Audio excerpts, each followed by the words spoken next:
donde estuvimos varias mujeres, y su servidora hizo un comentario, me parece que totalmente propositivo, respecto a las becas de jóvenes construyendo el futuro, que ojalá los médicos pasantes tuvieran el nivel de la beca de jóvenes construyendo el futuro, que son 3,200 pesos mensuales. Hay residentes que de repente les pagan 2,000 pesos y están en condiciones muy precarias. Pero más allá de eso, y también me gustaría que la beca Jóvenes Escribiendo el Futuro, que es mucho más baja, fuera similar a la beca de Jóvenes Construyendo el Futuro. Y yo presenté un punto de acuerdo.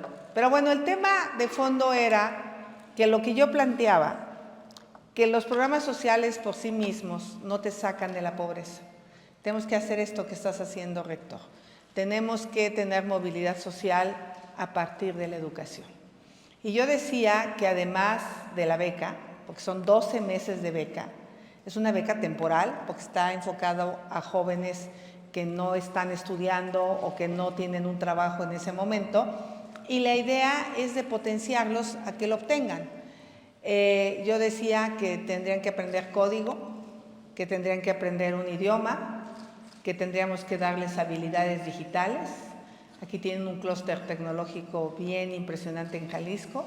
Aprender robótica, inteligencia artificial, realidad aumentada, pues no sé, una competencia laboral, en este concepto quizá de universidad dual, donde puedan pues aprender algo y hacer prácticas profesionales en una empresa, y que yo estaba segura que esos jóvenes se integrarían al mercado laboral, porque un joven que sabe código, hoy difícilmente creo que no pueda tener empleo. Y si sabe código y aprende inglés, pues puede tener un empleo en muchas partes del mundo. Y si además le ponemos internet con estos satélites de órbita baja y vive en la zona wixárika, no sé, en San Andrés Comiata, pues seguramente va a poder trabajar a distancia en quién sabe qué empresa desde su casa. Entonces, para mí el tema de la tecnología, el tema de las habilidades, de las competencias laborales, son lo que te hace potenciarte. Desafortunadamente, pues a alguien le pasa mal la información al presidente, como intentaron confundirlo con lo que dije sobre el desarrollo regional con identidad. Digo, es como si vamos a poner una maquila a San Andrés Comiata, con todo respeto, pues no van a ir las mujeres a trabajar, como no fueron en San Cristóbal de las Casas. Tenemos que entender la cultura de cada una de las regiones de nuestro país. Entonces, para variar, sacó de contexto el presidente mis palabras y dijo que yo acababa de asegurar que había que quitarle el programa social a los adultos mayores. Entonces yo dije, pues no, yo no dije eso. Y fui al video y le mandé una carta al presidente, porque esto se llama derecho de réplica, pidiéndole mi derecho de réplica.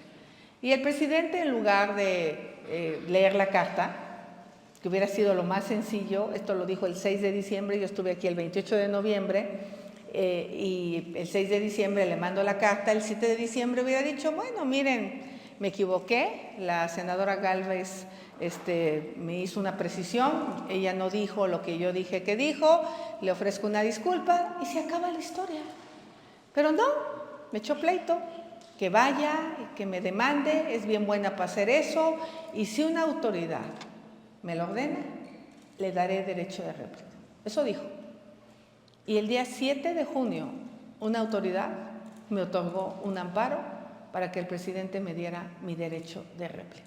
Porque la autoridad, en este caso el juez, estableció que el presidente está obligado a dar derecho de réplica porque cae entre los 3 preceptos de la Ley de Derecho de Réplica: medios de comunicación, agencias de noticias o emisores de información. Y a él se le consideró un emisor de información.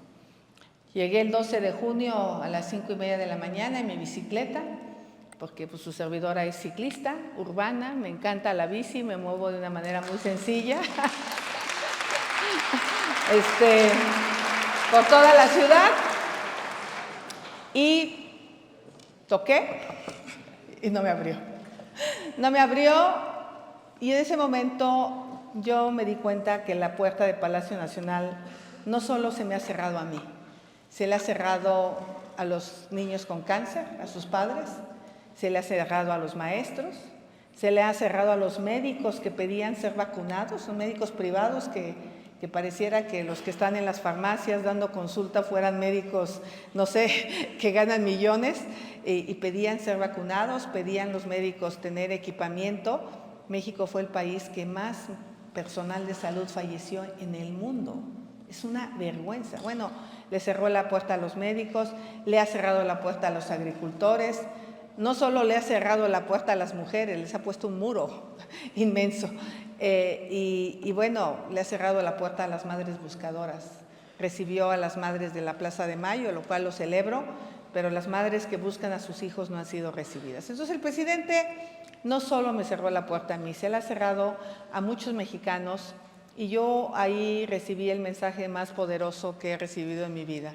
Esa puerta de Palacio Nacional se abre de adentro hacia afuera y debemos volverla a abrir para todos los mexicanos, independientemente de tu pensamiento, independientemente de tu ideología, pues creo que el presidente debe escuchar todas las voces. A partir de ese momento, yo empecé a valorar la posibilidad de participar en este proceso con una visión distinta, acabar con el odio, con la pelea entre familias. ¿Qué me preocupa a mí de los libros de texto, más allá de lo que ustedes como académicos puedan opinar? Porque ustedes son los que tendrán que opinar de los libros de texto. A mí me preocupa el proceso, ¿no? Que no se haya cumplido el proceso de consulta, de participación, pero lo que más me preocupa es meter en el pleito a los niños.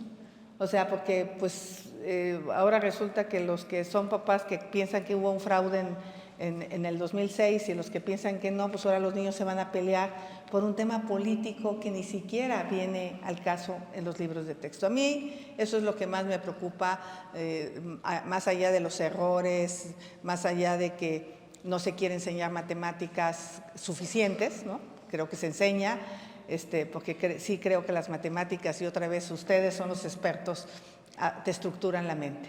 Las matemáticas te estructuran la mente para aprender a resolver problemas, y muchas veces pues es lo que tenemos que aprender. O sea, no porque vas a hacer una derivada todos los días de tu vida, pero si entiendes el concepto de la derivada o de la integral o del teorema de Pitágoras, pues entonces puedes aprender a resolver problemas.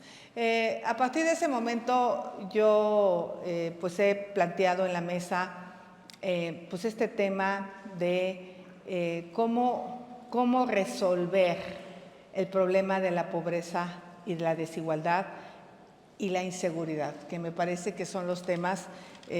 Acabo de mencionar el caso de los padres y de los jóvenes desaparecidos en Lagos de Moreno, Jalisco, porque pareciera que nos acostumbramos a estos hechos. Yo no quisiera dejar de mencionar, por eso yo salí de redes sociales un día, hice evidente el luto por estos jóvenes de Jalisco, porque esto es algo inaceptable. 162,000 personas asesinadas no pueden ser una buena política de seguridad pública.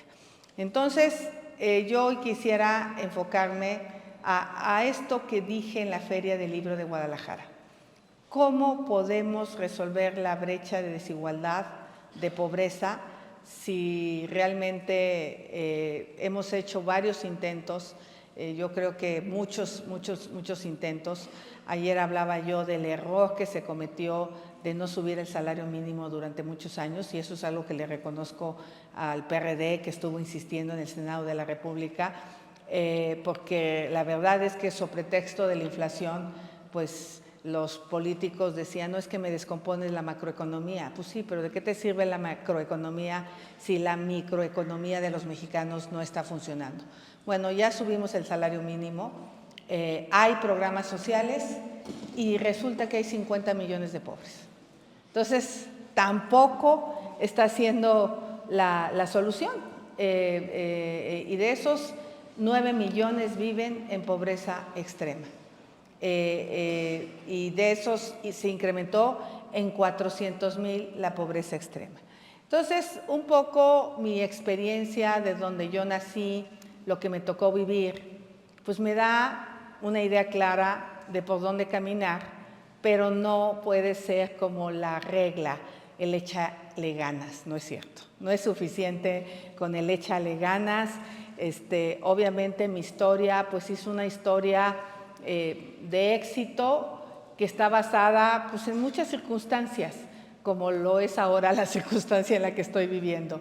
O sea, haber nacido en el Valle del Mezquital, en el seno de una familia pobre, de un padre alcohólico, de una familia violenta, extremadamente violenta.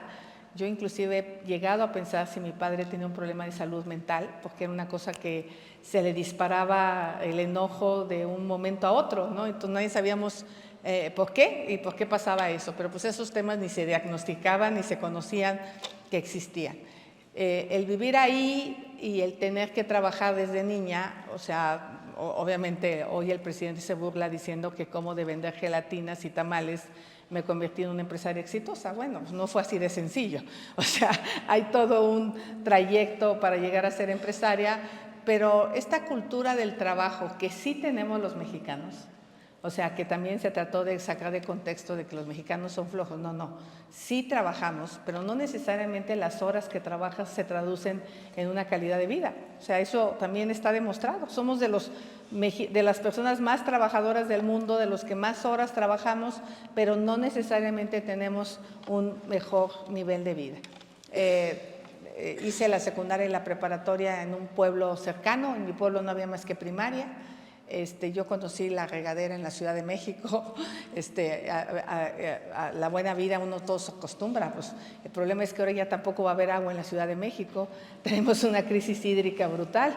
O sea, antes creíamos que las ciudades tenían resuelto el tema del suministro de agua, del drenaje, pero hoy nos damos cuenta que si no hacemos algo con el tema del agua, pues las ciudades van a vivir una situación realmente grave, como lo está viviendo en este momento la ciudad, Monterrey y su zona conurbada. Llegué a la ciudad y quizá aquí es la parte que yo quiero reflexionar más a fondo con ustedes. Llego a la ciudad a presentar el examen de admisión de la Facultad de Ingeniería. Obviamente era un examen más psicométrico, un examen más de habilidades matemáticas, y eso me dio la oportunidad de pasar el examen de admisión. Y yo pues creía que ya era como, ya estaba del otro lado. Era el inicio del tormento. Entonces, lo primero que tenemos que hacer es, ¿cómo le hacemos para medir de manera distinta a los desiguales? Porque mientras sigamos midiendo como iguales a los desiguales, pues difícilmente los más desiguales van a llegar. Entonces, una manera es lo que han hecho ustedes, de abrir campus universitarios en las zonas de mayor desigualdad, o sea, ampliar la cobertura académica. Es un acierto tremendo. Yo quiero felicitar a la Universidad de Guadalajara por este esfuerzo, porque eso sí es reducir la brecha de desigualdad.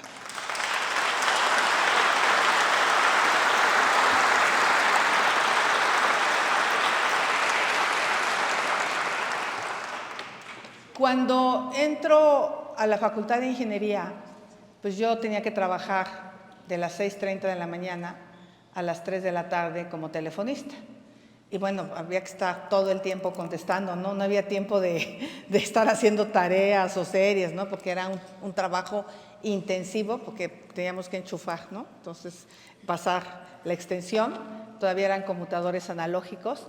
Y bueno, salía a las 3 de la tarde, me hacía como 35, 40 minutos a CU, me echaba una torta en las islas y entraba en mi primera clase a las 4 de la tarde. Y bueno, mi primer examen de cálculo después de venir yo de 10 fue de 4. O sea, yo dije, no manches. ¿Por qué? Pues porque los otros chavos vienen del TEC, del CUM, de universidades privadas, porque primero para pasar el examen está cañón. Entonces, yo pienso que primero tendríamos que hacer todo un programa de regularización académica previo. Lo hice en la Miguel Hidalgo, con el Politécnico. Abrí cursos en las colonias populares para pasar el examen para entrar a la UNAM, a las prepas de la UNAM, del Poli, y al final les entregaba un iPad, no una tablet ahí chafa, no. Me acabo de encontrar una chica que me dijo, yo fui a ese curso, pasé el examen, sigo teniendo mi iPad y me ha servido muchísimo. O sea, emparejar el piso significa pues tratar, ¿no? Cuando lo ideal sería que toda la educación fuera de la misma calidad. Eso sería lo ideal, pero la verdad es que no es de la misma calidad. La educación privada pues es en ocasiones pues de mejor calidad no por la capacidad de los jóvenes, sino simple y sencillamente por las herramientas tecnológicas que tienen, porque en un salón hay 10, 12 alumnos y en los de nosotros hay 50, 60. Entonces, creo que porque hay escuelas públicas de una extraordinaria calidad. Y el siguiente tema sería atrapar a los alumnos en el primer semestre con asesorías académicas en lo que les falte. Yo creo que eso es clave para que los alumnos no deserten, darles una especie de igualación. En las universidades tienes remedial, ¿no? Le llaman un tema remedial. ¿Por qué les cuento esto? Porque pues de repente me entregan todos los libros de computación, me dicen estos son los 3 libros que vamos a llevar, voy a la biblioteca y digo, puta, todos están en inglés, ¿qué hago? No hablas una palabra de inglés. En ese entonces los libros de computación estaban en inglés, hoy ya afortunadamente hay Google Translator y hay pues un montón de libros en español de tecnología. Y para mí fue un shock.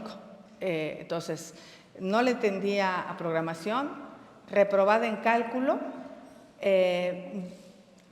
sufrí una violencia sexual en el transporte público a la que yo ni me imaginaba que existía. O sea, venir de un pueblo de unos cuantos habitantes y llegar a una ciudad tan agresiva es un shock cultural tremendo.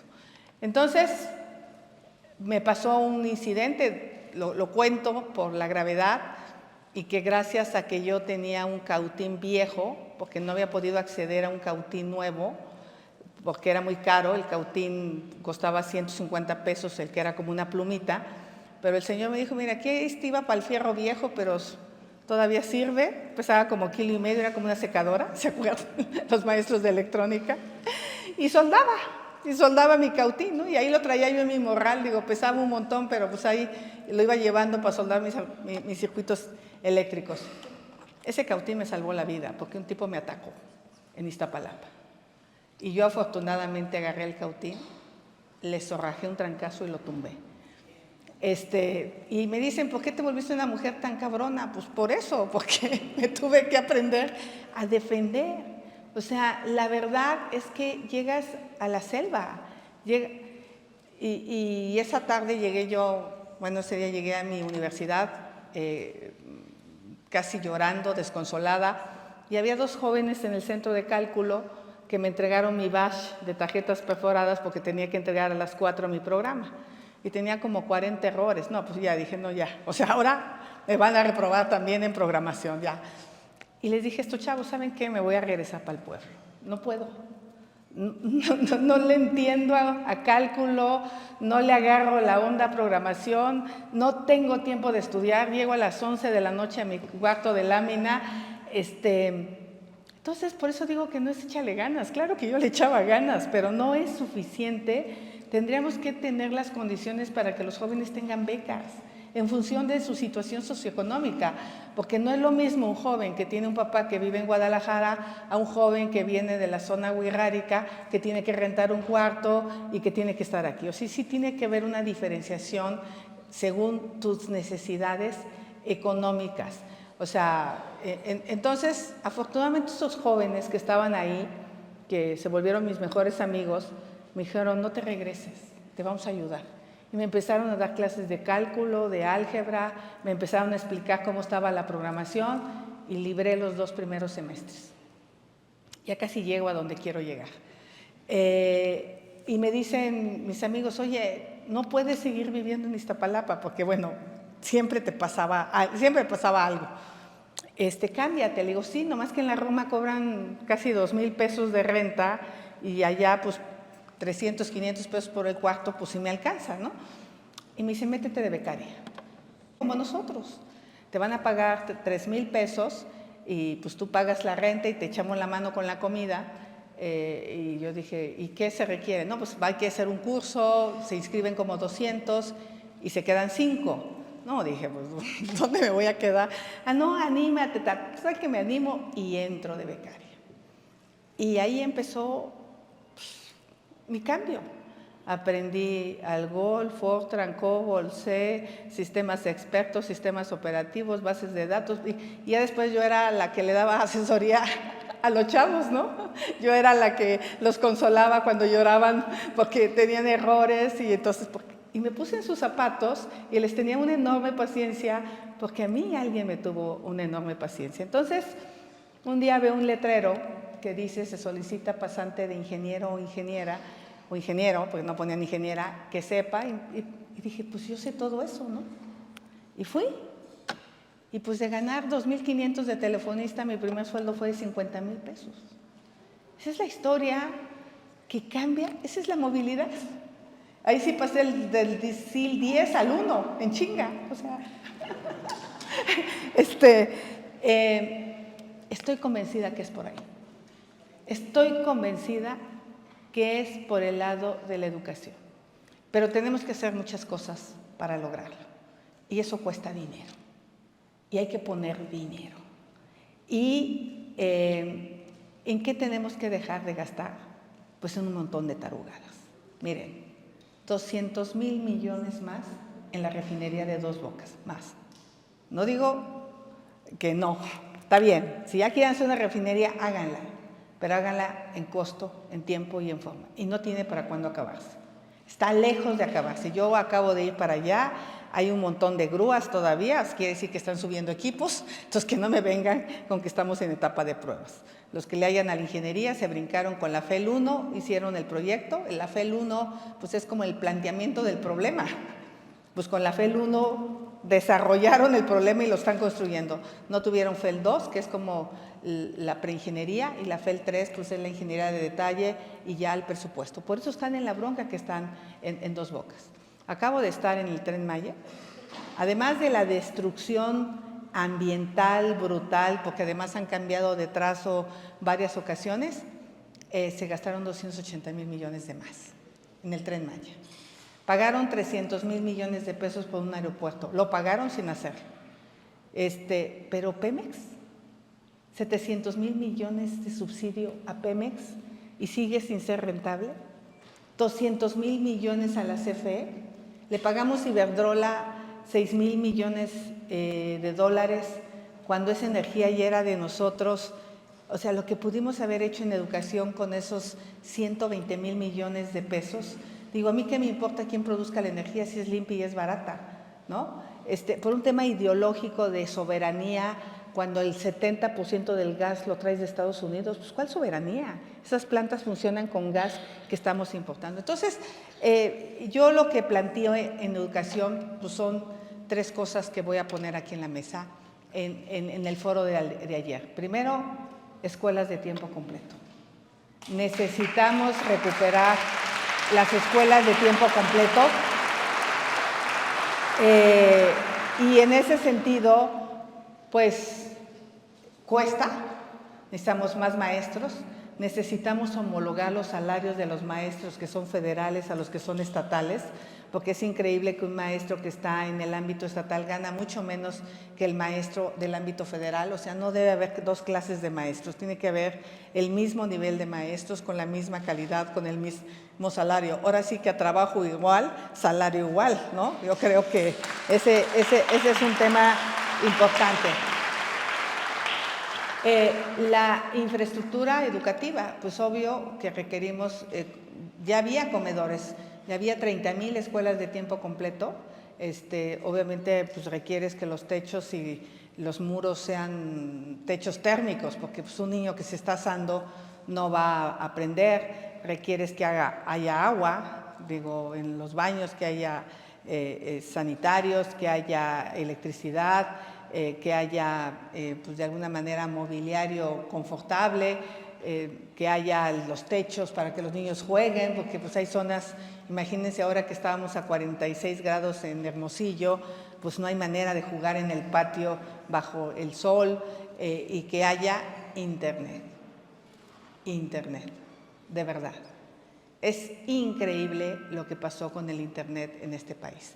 Había un sistema que más o menos funcionaba, el de las universidades, por ejemplo, era una cosa maravillosa, la supercarretera que se había construido con todas las universidades, que se canceló, por cierto, ese proyecto entre los centros de investigación y las universidades y sobre todo, pues era un proyecto que me parece súper importante con CUDI, ¿no? Sí ubican ese proyecto de investigación académica. Bueno, ahora se está financiando como se puede, pero qué necesidad si el gobierno hacía el pago de todo ese proyecto. Bueno, pues con los satélites de órbita baja, que son, para los que no saben qué son satélites de órbita baja, pues hay un empresario que mandó 5,000 satélites que están más bajos, cuya velocidad es poderosísima, y se impresionan de lo barato que es poner internet en cualquier punto del planeta. Lo está haciendo Ucrania, por cierto, en este momento, pero hay la tecnología. O sea, lo que quiero decir es que hay la tecnología y si ponemos internet podemos tener educación a distancia, telemedicina, pues este centro hospitalario que tienen ustedes, los estudiantes podrían enviar las imágenes de un ultrasonido y saber acá si viene una placenta previa y trasladar a una mujer que va a parir para que no fallezca por parto. Y podríamos tener trabajo a distancia. Si educamos a estos jóvenes, pues pueden inclusive desarrollar trabajo. Entonces, yo no puedo entender un país sin la tecnología, sin el internet, y hoy eso es un nuevo tipo de analfabetismo. Obviamente, ampliar la cobertura, o sea, a mí me encantaría, yo no puedo hacer propuestas, pero tengo un sueño de que haya la Universidad Wixárika, ¿no? Intercultural bilingüe. Imagínense crear una universidad intercultural bilingüe en la zona Wixárika, pues sería...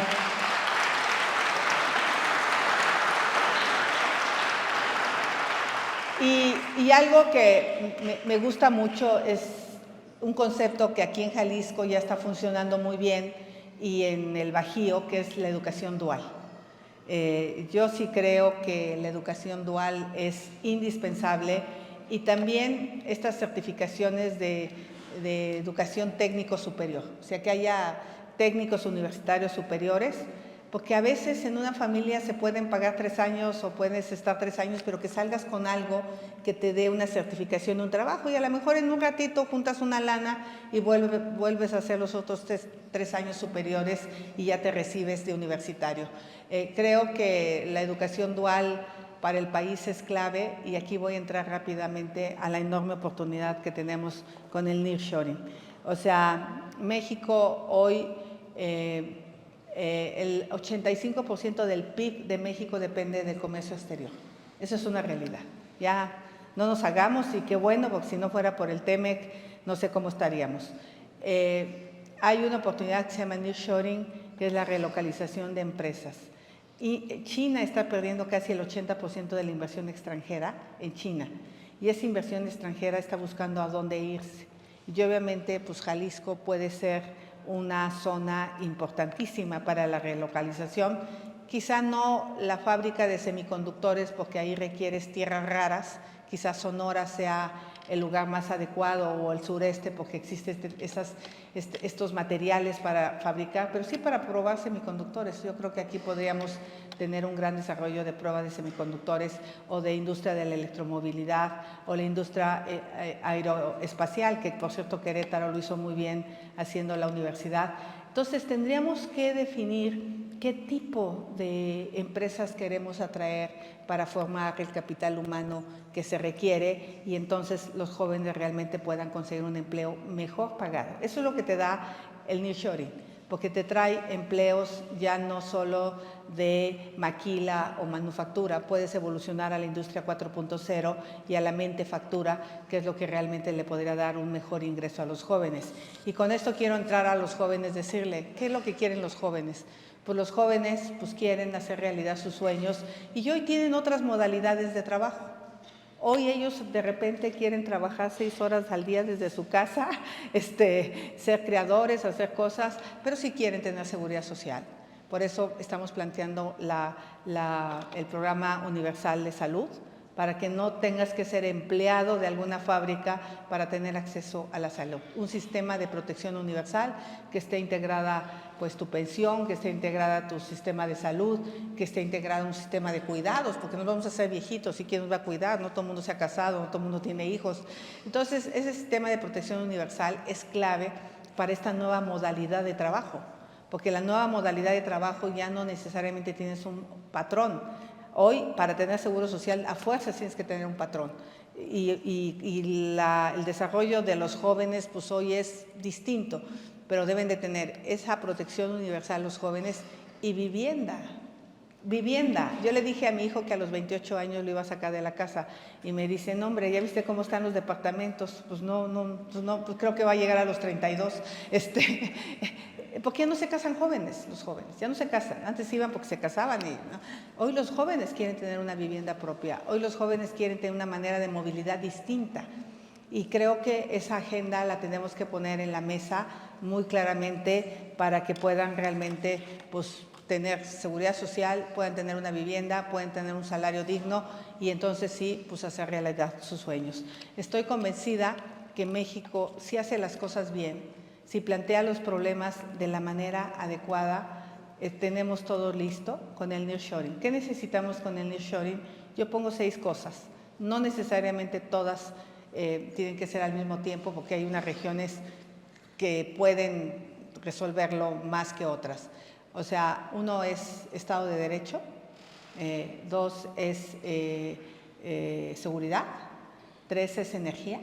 No hay energía. No pueden llegar a las empresas porque además tiene que ser energía limpia. 4 tiene que ser agua. 5, capital humano es indispensable. Y 6, infraestructura. Necesitamos construir infraestructura, redes de transmisión eléctrica. Creo que algo que sí está haciendo bien este gobierno es el transísmico y el ducto de gas, que va a permitir darle gas al sureste, si no es imposible pensar en ningún tipo de desarrollo económico. Y con esos puntos y con una buena alianza con las universidades, México podría entonces sí reducir de manera significativa la pobreza. Muchas gracias.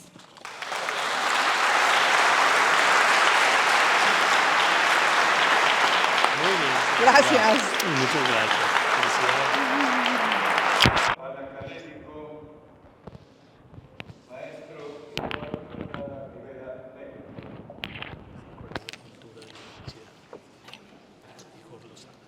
Bueno, ahí está. Bienvenida, maestra Xochitl. Gracias. Y la pregunta es la siguiente. En nuestro país la educación universitaria continúa siendo un privilegio reservado para unos pocos. Ya lo mencionó. La cobertura de educación superior que ofrecemos se encuentra entre las más bajas de América Latina y a nivel global. Actualmente únicamente 4 de cada 10 jóvenes tienen la oportunidad de acceder a la educación superior. En contraste, naciones como Argentina y Chile han logrado superar el 80% de cobertura. Si bien el Plan Nacional de Desarrollo fijó la meta de llegar al 50% de cobertura en la educación superior, es un hecho que esa meta no se va a lograr. Un factor crucial, quizá el más importante, es la cuestión financiera, como bien lo mencionó. Hasta ahora, el presupuesto de este sexenio no ha experimentado un crecimiento por encima de la inflación y prácticamente todos los fondos extraordinarios han desaparecido. En este sentido, ¿cuál sería su visión sobre el papel de la educación superior en el desarrollo del país y a qué meta de cobertura debe aspirar nuestro país, la 15ª economía mundial? Gracias.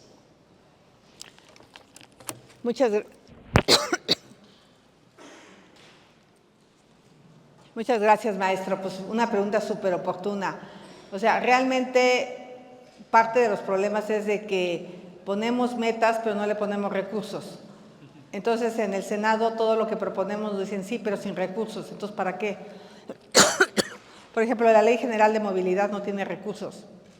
Entonces, no hay manera de implementarla. Yo lo que propongo es más presupuesto. Ay. Escucharemos a continuación a la alumna María Fernanda de la. Hola, Xochitl, buenas tardes. Pues bueno, nuestro país es inmerso y está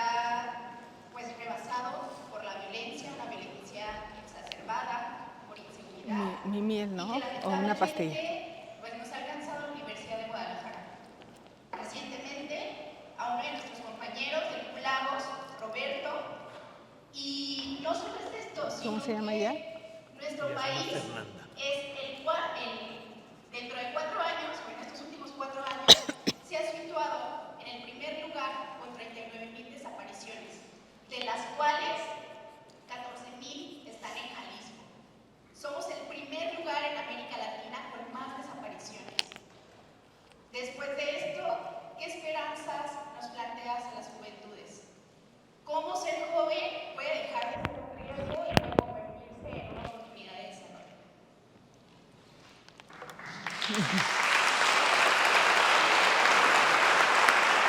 Gracias, Fernanda. Híjole, yo realmente el día que pasó lo que pasó con los jóvenes, no pude evitar sentirme realmente descontrolada porque pensé que uno de esos jóvenes podría ser mi hijo. O sea, las imágenes de las madres buscando a sus hijos para mí fueron aterradoras porque te pones en sus zapatos.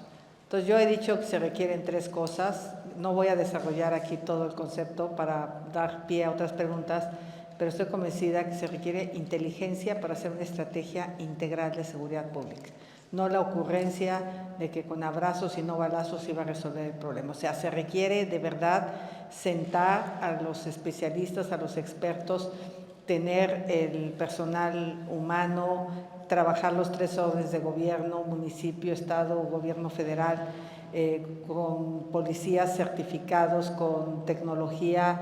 Tenemos que tener una policía nacional. Yo no le apuesto a la militarización, yo le apuesto a una verdadera policía nacional con divisiones muy concretas de investigación, de inteligencia, de cooperación. Ese es el proyecto para mí más importante en caso de ser la coordinadora de este frente, que me va a requerir pues muchos expertos para realmente poderle dar una respuesta. Lo único que sí te quiero decir es que yo no le voy a echar la culpa ni a Calderón ni a AMLO, porque AMLO va a dejar un desastre, pero no le voy a echar la culpa. Cuando entré a la Facultad de Ingeniería, el maestro de Introducción a la Ingeniería dijo que había 2 clases de ingenieros, los que hacíamos las cosas y los que dábamos pretextos. Dijo, hay ingenieros que los mandas a hacer una barda y no la hacen porque llueve, porque ponen el pretexto que los albañiles se emborracharon. Pero hay el ingeniero que hace la barda aunque llueva o aunque haya sido 3 de mayo.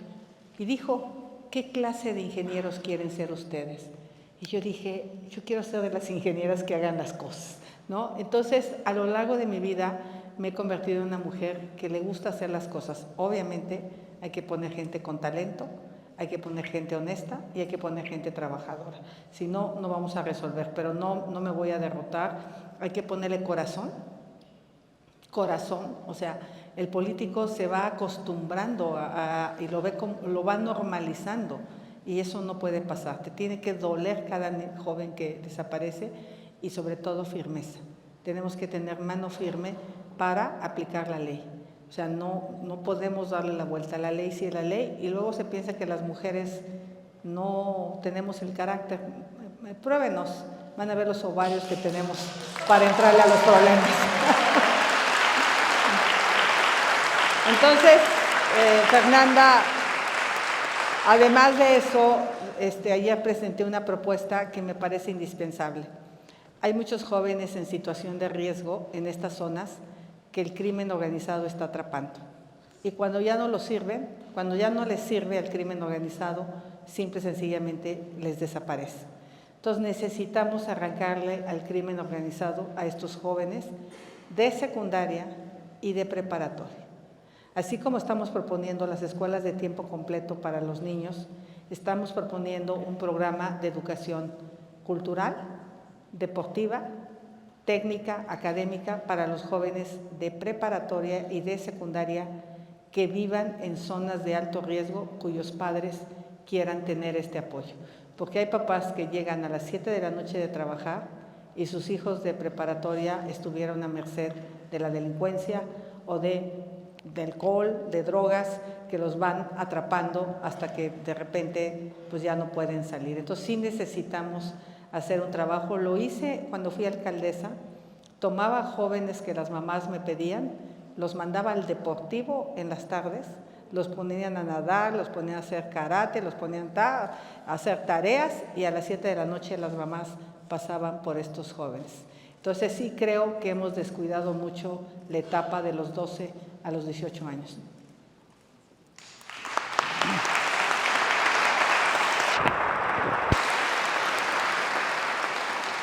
El uso de la palabra del maestro Gilberto Pinter. Me tomé una cucharada de miel. Preguntarle, en los últimos meses, CONACYT ha tomado medidas que han resultado en la suspensión de becas para numerosos estudiantes de posgrado en el país. Esto plantea un riesgo para la reducción de las brechas y la ampliación del posgrado sumamente necesario, considerando que el posgrado solo comprende el 8% de la matrícula total en la educación superior.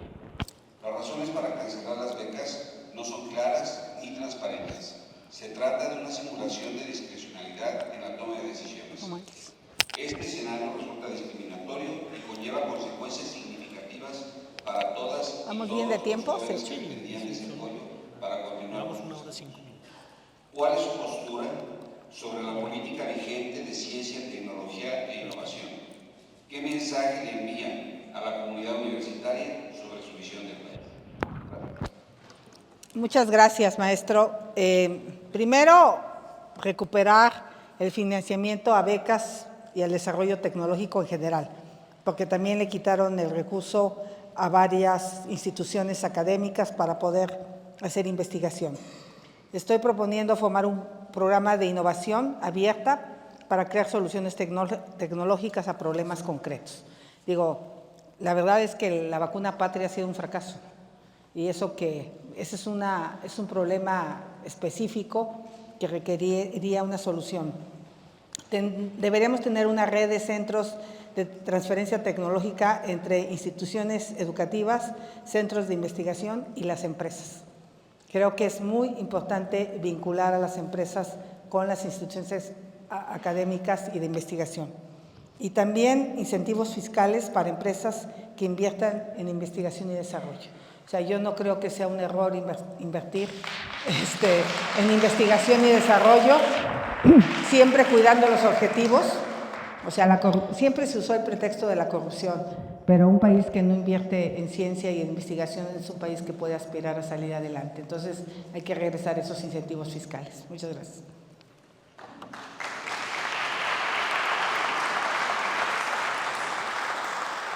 Finalmente, escucharemos a la alumna Fernanda Citlali Romero Delgado. Hola, Xochitl, muchas gracias por estar aquí hoy. Justamente en este tema de polarización que vivimos más los jóvenes en Jalisco, este tema de violencia, de que no solamente nos tenemos que preocupar por salir de nuestras casas y regresar con vida, y regresar bien, justamente tenemos más preocupaciones, ¿no? Y una de ellas es que la ciudad, cada día, en todas las ciudades, en su mayoría de México, se llenan de edificios y edificios que la verdad los jóvenes no vamos a poder pagar. Y justamente los salarios no nos alcanzan para poder pagar una renta. Y lo único que queremos es una vivienda digna. Entonces, justamente creo que se debe poner este tema en debate y te lo quiero preguntar, ¿no? Son dos preguntas. ¿Tú qué nos dirías a las y los jóvenes que estamos preocupados por nuestro futuro y por nuestra vivienda digna? Y justamente, ¿qué es lo que tiene que hacer México? ¿Qué postura debe tomar en el tema local y en el tema global para este tema de la vivienda digna para las juventudes? Muchas gracias. Muchas gracias. Tocas un tema que es vital. Cuando hablo de un sistema de protección universal, pues obviamente está el tema de salud, educación y vivienda y sistema de cuidados.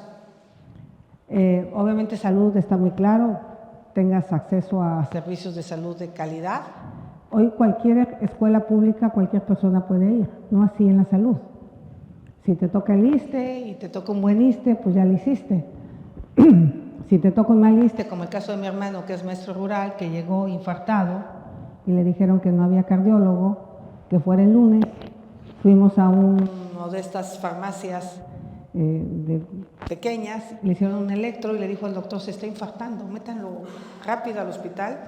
y pues acabamos pagando entre 250 a 270 mil pesos toda la familia para salvarle la vida. Entonces, el tema de salud hoy es un tema para ustedes también. El tema de educación, pues ya no se diga, si tienes el privilegio de estar aquí y de haber sido aceptado, pues puede ser más fácil, si no, ir a buscar una escuela privada y pues pagar una cuota. El tema de vivienda, o sea, necesitamos hacer reserva territorial gubernamental para tener vivienda, pero no dejarla a la especulación inmobiliaria. En la Ciudad de México se les dio el doble de altura para que tuvieran vivienda de 700 mil pesos. Pues sí, hicieron el doble de altura, pero te vendían por fuera el estacionamiento, el closet, el baño, y la vivienda costaba 2 millones de pesos. Entonces, el esfuerzo que hizo la ciudad al desarrollador no se trasladó al comprador. Entonces, siempre hay trampas. Entonces, necesitamos buscar mecanismos muy específicos para que, si permites, yo estoy de acuerdo con que le apostemos a la altura, siempre y cuando haya agua. O sea, si no hay agua y no hay movilidad, pues no somos Nueva York. O sea, Nueva York puede haber pisos de 80 niveles porque pues tiene su sistema de transporte colectivo impresionante. Entonces tenemos que construir transporte público y tenemos que resolver el tema del agua. Y el tema del agua se puede resolver. Ya después les voy a decir cómo. Agua hay, lo que necesita es una cabeza que entiende el ciclo del agua. Entre otras cosas, capturarla, reinyectarla y tratarla. Entonces, ahora no permite mucho las viviendas. Hay colonias en Jalisco que podrían subir a, no sé, si son 2 niveles, a lo mejor a 4, ¿no? Y de entrada tendrías una gran posibilidad de oferta de vivienda, pero tendría que ser a cambio de que no hay estacionamiento. Yo creo que hay que hacer viviendas sin estacionamiento, a cambio de que capten agua de lluvia. Entonces, si les vas a dar más densidad, que sea una vivienda social que puedan a lo mejor colocar muchísimo más barata. Hay que revisar planes de desarrollo urbano y hay que hacer reserva territorial de vivienda por parte del gobierno. Si no se hace eso, no va a haber manera que los jóvenes tengan acceso a vivienda, y darle subsidio directamente a los jóvenes. Darles un subsidio para que puedan adquirir su vivienda, y si quieres, digo, a 30 años, pero como está hoy, es imposible para ustedes. Les digo que mi hijo le había dado yo una fecha límite de 28 años y ya dijo, no va a dar mamá, no me voy a poder ir de la casa. Digo, bueno, con que no llegues a los 40, todo está bien. Pero por supuesto que en su momento haré una propuesta muy concreta para el tema de la vivienda, pero le entiendo bastante bien por haber sido alcaldesa en una zona carísima, como es Polanco, como es Las Lomas, pero también con zonas muy populares. Entonces, la manera que estaban expulsando a los vecinos de las colonias populares es increíble. Entonces, necesitamos regular el tema del suelo de manera fundamental y subsidios directos a los jóvenes para que puedan adquirir la vivienda, y sobre todo que tengan salarios mejor pagados también, que les permita comprarse una vivienda. Entonces, son varias cosas. Gracias.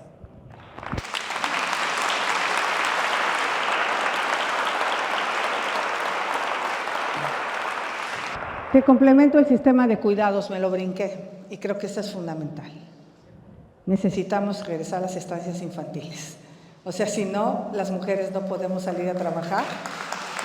Son 10,000 estancias infantiles las que se quitaron, y necesitamos un sistema de cuidados para los adultos mayores, porque les tengo una mala noticia.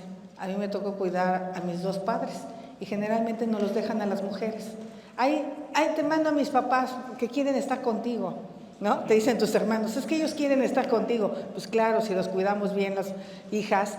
Entonces sí hay un poquito más de carga sobre las mujeres para el cuidado de los adultos mayores. Entonces necesitamos que haya un sistema de cuidados que no obligue a las mujeres a salirse de trabajar para cuidar de los adultos mayores. El Sistema Nacional de Cuidados es un tema muy importante que tenemos que abordar en su momento en nuestro país para lograr mayor igualdad salarial de las mujeres. Muchas gracias.